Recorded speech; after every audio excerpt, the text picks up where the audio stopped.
NEET പ്രതിഷേധങ്ങളെ തുടർന്ന് മുംബൈയിൽ ഇന്ന് ഹർത്താൽ. ഇന്നു മുതൽ 15 ദിവസത്തേക്ക് നിരോധനാജ്ഞ പ്രഖ്യാപിച്ചു. ഇന്നു മുതൽ ഓഗസ്റ്റ് 6 വരെയാണ് നിരോധനാജ്ഞ. ജന്തർ മന്ദറിലും പാർലമെന്റിന് പുറത്തും നടന്ന CJPയുടെ സമരവും പ്രതിഷേധവും മുംബൈ നഗരത്തിലേക്കും വ്യാപിപ്പിച്ചു. ഇതോടെയാണ് മുംബൈയിൽ നിരോധനാജ്ഞ പ്രഖ്യാപിച്ചത്.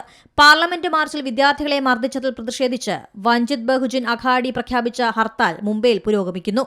കഴിഞ്ഞ ദിവസം സംസ്ഥാനത്ത് വിവിധയിടങ്ങളിൽ വിദ്യാഭ്യാസ മന്ത്രി ധർമ്മേന്ദ്ര പ്രധാന്റെ രാജി ആവശ്യപ്പെട്ട് പ്രതിഷേധ പരിപാടികൾ നടന്നിരുന്നു. ഹർത്താലിന്റെ ഭാഗമായി വിവിധയിടങ്ങളിൽ പ്രതിഷേധക്കാർ റോഡുകൾ ഉപരോധിക്കുന്നുണ്ട്. കടകൾ അടച്ചുള്ള ഹർത്താലാണ് പുരോഗമിക്കുന്നത്. കേന്ദ്ര വിദ്യാഭ്യാസ മന്ത്രി ധർമ്മേന്ദ്ര പ്രധാന്റെ രാജി ആവശ്യപ്പെട്ടാണ് പ്രതിഷേധം. വിവിധ കോളേജുകൾക്കും സർവകലാശാലകൾക്കും മുന്നിൽ വിദ്യാർത്ഥികൾ പ്രതിഷേധ പരിപാടികൾ സംഘടിപ്പിച്ചിരുന്നു.